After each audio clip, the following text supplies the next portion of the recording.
비교해부학이 나오는데 뼈는 아무래도 정자로 만들어진 것 같다. 대퇴골 같은 경우에는 사실은 살리기 쉽지 않죠. 진짜 쉽지 않아. 영국에서는 내과에선 닥터인데 외과에선 우리는 닥터 프렌즈. 안녕하세요, 닥터 프렌즈입니다. 오늘도 돌아온 의학의 역사. 기대됩니다. 오늘 이게 어떤 사실 거죠? 좀 먼저 준비했어야 되는데 댓글 중에 골절 치료의 역사 할 때까지 숨 참는다 이런 거 있었거든요. 그건 지금 괜찮을지 모르겠네. 그분 요새 안 보여.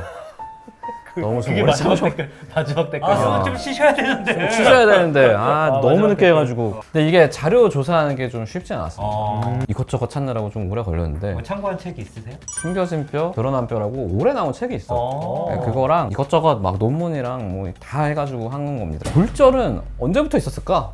이거는 말해 뭐해. 뼈가 생기면서부터 있었겠지. 그렇죠. 뼈가 생기면서 그쵸. 그러니까 뭐 그렇겠지. 그냥 인류의 역사죠. 예. 엄청 오래 했을 거야. 네. 사실 인류의 역사는 전쟁의 역사이기도 한데 사실 뭐 골절이 꼭 싸워야 생기는 것도 아니고 그래. 농구하다 부러지고 맨날 그런단 부러지고, 말이에요. 예. 당연히 그때부터 치료는 했을 거야. 그렇죠. 이걸 안 할 수는 없으니까. 왜냐면 골절이 진짜 아프거든. 너무 아프잖아요. 기능의 상실을 동반할 수 있기 때문에 위험해. 어떻게 치료했을까를 생각하기 전에 우리가 그러면은 뼈의 생김새를 언제부터 제대로 알았을까? 근데 뼈는 죽으면 몇 년 지나면 바로 이게 볼 수 있기 때문에 쉽게 알았을 그렇죠. 거야. 여기는 그렇게 생각을 합니다. 치료라는 게 사실은 원래 모습대로 돌아가는 거니까. 생각보다 잘 몰랐을 것 같은데 해부를 하면서 좀 알게 되지 않았을까? 근데 아쉽게도 이제 고대 시대나 선사 시대에 그려진 그림들을 보면 인체 내부의 생김새를 그리진 않았어요. 그러니까 이 사람들이 그거를 사람 죽고 여기다 썩히면은 한번 파봐서 파헤쳐 볼까? 어떻게 됐나 우리 아빠 이렇게 볼 수 있고 그런 거 아닌가? 그러질 않죠. 그런 생각은 했을까? 모르겠어요. 그러니까 그런 증거가 전혀 남아있지가 않아. 그런 사이코패스도 있긴 있었을 텐데. 그렇다고 해부를 해봤나? 그런 거에 대한 증거도 전혀 없습니다. 해부라는 게 결국에는 시신을 째는 거잖아요. 근데 동굴에서는 어두우니까 못할 거고 밖에서 해야 되는데 당시 인류가 지금의 인류처럼 절대적인 강자가 아니잖아. 그러니까 피냄새가 나면은 사람을 식량 삼아서 습격하는 맹수도 있었을 것이고 이게 막 빨리빨리 썩을 거고 그런 위험이 도처에 있으니까 사실은 해부를 굳이 시도해보진 않았을 것 같아. 그러니까 그런 거에 대해서 생각을 해보면 도시가 이루어지고 나서 아마 해부를 했을 텐데 고대 그리스겠죠 아무래도. 해부는 해부는. 근데 이때 의사나 해부학자들이 딱히 뼈에 관심이 없었어요. 왜냐면 뼈의 기능이 뭔지도 몰라. 이거 왜 있는 거지? 이런 생각을 하는 거예요. 의견이 막 분분해. 이거 뭐 대충 이거 정자로 만들어진 것 같다. 하얘니까. 뭐 이런 의견도 있고 뭐 모르겠다 이런 의견이에요. 대체로 그냥 말도 안 되는 소리만 해. 게다가 사람 해부가 가능한 기간이 되게 짧았어요. 종교적이고 문화적인 이유로 금지됐죠. 그 이후로 이제 해부학의 아버지, 옛날 해부학의 역사에서 했었는데 누구지? 그 앞에서 하신 분 기억자가 들어가는 헤파이토스. 아니, 기억자가 들어가는 갈렌. 갈렌. 해부학의 아버지. 비교 해부학을 만들어요. 비교 해부학. 네. 다른 동물의 해부를 한 다음에 사람으로 하면 대충 이런 식으로 생겼겠지라고 하는데 이게 오류가 많을 수밖에 없겠죠. 제일 많은 오류가 생기는 게 뼈에 대해서 제일 오류가 많이 생겨요. 근데 이 사람이 기원전 150년경 사람이거든요. 이 사람이 쓴 지식이 르네상스 시대까지 쭉 이어집니다. 1000년이 넘게. 사람들의 인식을 지배해요. 그러니까 어느 말이 있냐면 갈렌 해부학 무호론이 있어요. 갈렌 해부학은 틀리지 않았다. 이게 너무 극심한데 사실 아까 우창이 말했듯이 사람 뼈는 어떤 식으로든 보게 되거든. 그러니까 뼈가 어떻게 생겼는지 알게 돼. 많이 다치면. 근데 갈렌의 해부학에 보면은 사람 뼈가 이 허벅지 뼈가 이렇게 둥글다고 표현이 돼 있어요. 근데 직선이 있는 거야. 실제로 보면은 직선이거든 사람 뼈는. 너무 직선이지. 그러면 이게 사실 관찰이 내가 알고 있는 지식이랑 상충이 되고 이 관찰한 게 계속해서 누적이 되면은 우리가 이전에 잘못 알고 있었고 우리가 관찰한 게 맞구나 라고 생각을 해야 되는데 왜냐면 이 휘어진 뼈는 곰을 보고 그린 거라서 곰은 넙달뼈가 휘어 있거든. 그러면 이제 갈렌이 잘못 그렸구만.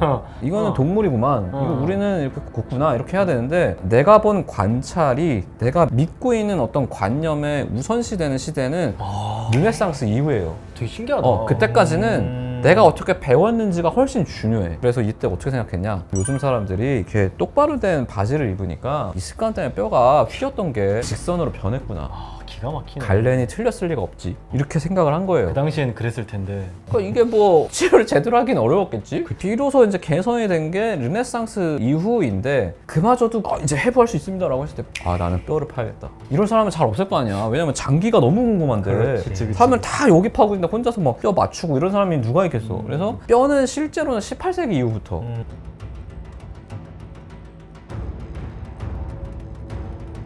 특히 이제 엄청난 사람이 있더라고. 채슬던이라는 의사 선생님이 이제 정상뼈만이 아니고 질환에 걸린 뼈까지 다 그려요. 매독에 걸린 뼈, 루마티스에 걸린 뼈. 뼈 덕후구나. 그래서 뼈 해부학에 대해서는 채슬던이 전설이래. 이 사람이 남긴 저서가 어마어마해요. 그러다가 이제 19세기에는 사진기가 나옵니다. 그러니까 이제 조금 더 우리가 정확하게 내부를 알 수 있지. 근데 사실 생각해봐. 뼈가 부러졌잖아요. 그럼 내가 똑바로 된 모습을 알고 있다고 해서 치료를 할 수 있을까? 엑스레이가 나와야 지금 현재 어떻게 생겼는지 알고 고칠 수 있을 거 그렇지 아니야. 사실. X선이 나오기 전까지는 내 눈앞에 있는 환자의 뼈가 어떻게 생겼는지 알 수가 없어. 얘가 다쳤으니까. 해도 그럼에도 이걸 내가 까보는 게 아니니까. 게다가 근육의 기능이나 이런 걸 다 알아야 사실 견인도 하고 할 텐데 그치. 이러한 정보의 제한 때문에 시행착오가 많이 일어나요. 앞으로 제가 이제 설명을 드릴 텐데 일부러 온 게 아니고 진짜 쉬운 일이 아니었다. 자, 그러면 또 하나 질문 드릴게요. 골절이 지금이 흔할까? 옛날에 흔할까? 옛날에 흔하겠지. 옛날에 흔하겠지. 왜 흔할까? 지금은 뭐 안전 장비도 많고 그쵸, 그쵸. 도로도 포장되어 있고 맞아. 막 이런 것들을 많이 신경 쓰지만 옛날에는 그런 것들이 뭐야. 먹고 살기가 바빠. 먹고 살기 바쁘죠. 길도 울퉁불퉁하고 툭하면 싸우고 뭐 전쟁도 하고 막. 지금 중요한 말을 했는데 일단 신체적 투쟁을 해야 되는 일이 너무 많아. 뭐 사냥을 하거나 혹은 맹수에 습격이 있거나 시비가 붙었어. 그러면 지금 같은 시절은 경찰 불러? 지금 뭐 한 대 쳐봐 뭐 이러잖아. 근데 한 대 치라고 진짜 쳐. 그리고 이제 진짜 죽을 수도 있어요. 그런 식으로 이어지는 경우가 너무 많은데 이러한 위험은 사실은 중세 유럽까지 가면 이미 문명화가 많이 됐고 법이 있잖아. 우린 다 영주님의 재산인데 내가 얘를 상했어. 그럼 나 벌 받을 거 아니야. 그럼에도 골절은 엄청 많았어. 왜냐면 먹을 게 없거든. 그럼 뼈가 약해요. 같은 충격을 받아도 부러져. 그래서 케임브리지 연구진이 1100년대부터 1500년대까지 묻힌 12세 이상의 이제 유고를 분석을 했어요. 44%의 사람에게서 골절 징후로 확인할 수 있었습니다. 엄청 많이 부러졌네. 그러니까 진짜 많이 부러진 거야. 근데 이게 무슨 전사들이 아니야. 싸워서 온 사람이 아니라 그냥 일하는 사람 노동 때문에 그냥 부러진 거예요. 부딪히고. 일하다가 스트레스성 골절이 있을 수도 있고 지금 골절에서 회복했다고 하는 거는 원래 모양으로 돌아온 걸 회복이라고 하잖아. 맞아요. 부정유압은 회복이 아니잖아요. 이 당시에는 부정유압도 회복이에요. 살았으니까. 팔 그리고 대충 움직일 수 있잖아. 또 걸을 수 있잖아. 삐뚤진 하지만 그런 거예요. 그러니까 대부분이 부정유압입니다. 사실은 어느 정도의 기능장애를 수반하는 거예요. 그러니까. 그래서 이제 옛날엔 더 부러졌겠구나 라고 생각을 하고 치료를 한번 봅시다.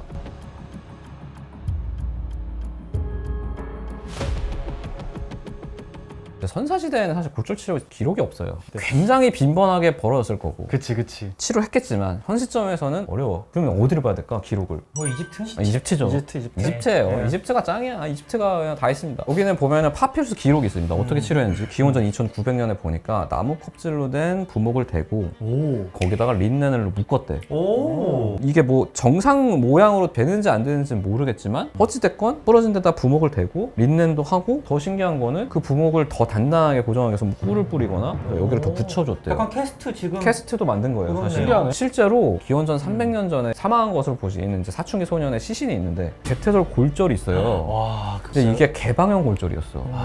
근데 그 부러진 뼈를 직접 대추 야자 잎으로 묶고 했던 흔적이 있습니다. 물론 치유된 흔적이 전혀 없기 때문에 아마 치료 후에 바로 사망했을 거라고 추정이 되는데, 그래서 보면은 미라에서 대퇴골이나 팔뚝 골절이 되게 많이 확인이 되는데 대퇴골 같은 경우에는 사실은 살리기 쉽지 않죠. 진짜 쉽지 않아. 그래서 여기는 보통 치료된 흔적이 거의 없고 사망을 했지만 수술이지. 팔뚝 같은 경우에는 변형은 있을지언정 그 후에도 살은 것 같아. 상당히 오랫동안 그런 기록이 있습니다. 그러니까 이게 부러지고 바로 돌아가시면은 그게 붙은 흔적이 없는 거고, 어쨌든 이 사람이 살았으면은 뼈가 붙은 흔적이 그쵸, 있는 있을 건데 테니까. 대퇴골은 붙은 어려워. 흔적이 없다. 이게 부러지면 사실 네. 어렵죠. 치료를 하려고 했던 노력은 보이지만 노력은 했지만 현재도 사실 연세 많으신 분들은 낙상으로 고관절 이런 골절이 발생하면 사실은 사망으로 사망으로 이어지는 경우도 꽤 굉장히 많아서. 높죠. 예. 그래서 이게 이제 전례가 돼가지고 그리스에 보면 히포크라테스가 되게 자세하게 기록을 남겼어요. 골절은 잘했더라고. 대나무나 나무, 뭐 나편 같은 걸로 고정을 하고 실이나 린넨으로 묶은 다음에 오. 비계나 밀랍 같은 걸로 강화해서 부목을 만든다. 오. 혹은 그게 여의치 않거나 혹은 피가 나는 상황이면은 묶어두고 피가 그대로 나와서 피가 굳으면 캐스트가 된다, 일종의. 그런 식의 이제 방법이 있었어요. 그 다음에 이제 비교해 부학이 나오는데 뼈는 아무래도 정자로 만들어진 것 같다. 이 사람은 이제 고정 치료를 잘 안 하고 내과적 치료예요. 너 오늘부터 성생활도 하지 말고 자위도 하지 마. 근데 사실 이거는 뼈가 부러졌는데 자위 참는 거는 어려운 일이 아니지. 그치, 너무 그 아프기 당시에는 힘든데 중야사냐 문제인데. 어느 정도 도움이 되겠지. 근데 비교해 부학이 문제야. 왜냐면 생김새에 대한 오해가 있으니까 치료가 어려워요. 이러한 치료가 16세기까지 되는데 그때 이제 파레라는 의사가 있어요. 이 사람이 이제 파레? 당시에 상처 치료 역사에 나왔는데 끓는 기름을 부었잖아요. 이게 무슨 짓이냐, 너무 아파하는 것 같다. 그래서 이거는 거즈로 좀 닦고 피나는 데를 닦자 이런 걸 고안을 하고 그러고 나서 비로소 외과 의사의 대우가 올라가요. 끓는 기름 붓고 하면 내과 의사가 봤을 때는 의사 같지가 않잖아 사실. 환자도 막 외과 의사 만나기 너무 싫고 마지막 날인 것 같잖아. 나는 이제 잘 죽었구나 만나다니. 이제. 물론 팔에는 본업이 이발사예요. 당시까지는 이발사랑 외과 의사를 하는데 그런 공로가 인정이 돼서 이제 외과 의사가 따로 떨어져 나와요. 그러한 영향으로 이제 더 발전하게 됩니다. 근데 이게 워낙 최근에 벌어진 일이기 때문에 영국에서는 내과 의사는 닥터인데 외과 의사는 미스터래. 아직도.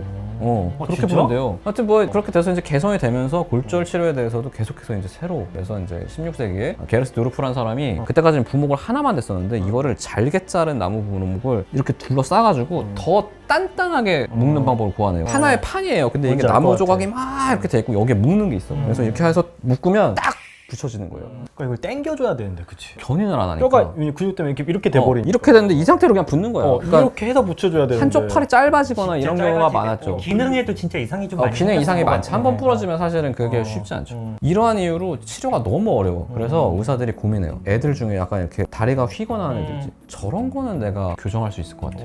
그렇게 생각을 하고 이제 그쪽으로 관심을 많이 보이거든요. 실제로 정형외과가 영어로 뭐죠? 올소페딕스. 올소패딕이죠. 올소가 그리스어로 곧다고 패딕이 어린이야. 그러니까 어린이를 곧게 만든다가 올소패딕입니다. 정형외과가 원래 거기서 나온 거예요. 사실 치료라기보단 거의 고문이지. 왜냐면 이게 휜 이유가 있는데 고려하지 않고 이렇게 휘어 있으면 여기다 부목을 대고 묶는 거야 그냥. 세게 묶어서. 세게 묶어서 압력을 이걸 이렇게 줘서. 가는데 그것 때문에 부러지는 경우도 있고 그랬대요. 그래도 효과가 있는 애들이 근데 있을 것 같은데. 신기하게 일부에서 효과가 있어서 그쵸, 이게 아이들은. 계속해서 성행을 하게 됩니다.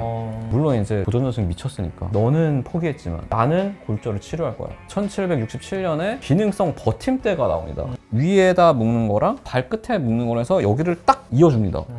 그럼 이제 여기가 압력이 안 가해져요. 그러니까 그때까지는 못 걸었는데 이제는 이걸 하니까 걸음을 어느 정도 골절이 치유되는 동안에도 될 수 있는 거죠. 근데 지금은 다 석고 고정하잖아. 그치. 아랍이 대단합니다. 아랍은 굉장히 옛날부터 했어요, 석고를. 이런 판을 만들어가지고 부러졌으면 다리를 넣어. 그다음 거기다 석고를 부어서 붙여요. 그런 치료를 옛날부터 했다가 18세기 이제 유럽도 그거를 전수를 받습니다. 하지만 계속 그냥 부목만 하다가 처음으로 견인이 제대로 이루어진 거는 아까 말씀드렸다시피 엑스레이가 나오고 나서. 물론 그 전에도 견인을 했다는 기록이 있긴 있어요. 특히 동양은 꽤 오래전부터 했어. 땡겼어. 땡겼어요. 피틀어졌다는 걸 직관적으로 보이니까 그걸 땡겼어요. 근데 이제 그게 땡겼다고 해서 바로 맞는 건 아니잖아. 그치. 이게 어느 정도 비틀림은 있을 거 아니에요. 이제 그런 거를 완전히 교정하고 아 진짜로 우리가 견인이 핵심이구나라고 생각한 거는 엑스레이가 나오고 결국 엑스레이가 나와서야. 20세기가 되고 나서 근데 이것도 폐쇄성 골절이에요. 개방성은 그냥 다 죽어요. 그래서 이거는 치료가 뭐냐? 19세기 리스턴 박사님이 잘했던 거. 절단. 그 위에서 자르는 거예요. 그러지 않으면 거의 죽었어요. 왜냐면 이게 골수염이 생겨요. 뼈로 균이 들어간 게 생겨가지고. 그쵸. 지금도 항생제 치료가 쉽지가 않거든요. 그러던 시절이 이제 개선이 된 게 마취, 소독 다 나오고 그다음에 맥스레이까지 나오고 그 다음에서야 이제 개방성 골절은 조금씩 개선이 돼서 지금도 당연히 폐쇄성 골절보다 위험하지만 위험하긴 하죠. 무조건 죽는 건 아니죠. 이 외에도 정형외과 역사를 보면은 치료가 불가능했던 병들을 다 고쳐요. 이제는 휘어 있다든지 뭐 그런 것들. 근데 그런 것까지 가면은 골절의 역사도 아니고 너무 길어져가지고 따로 빼서 설명을 하도록 하고 골절의 역사는 이렇습니다. 그래서 부러지면은 장애가 생기고 여기 세 명 있잖아. 한 명은 부러져서 약간 휘어 있어요. 이 세 명 중에 한 명은 팔이 짧거나 다리가 짧았겠네. 짧거나 한 거야. 근데 부러져 본 적 있어요? 저는 없어요. 어씨 나만. 아 그러면 중세 시절에도 얘가 부러졌겠네. 팔도 부러져 보고 목골도 금도 가보고 손가락도 2번 부러져 보고. 아니 내 생각에 골다공증도 있어. 몸이 좀 약해. 다음에도 또 더 재미있는 흥미로운 의학의 역사로 찾아뵙도록 하겠습니다. 네, 감사합니다. 감사합니다.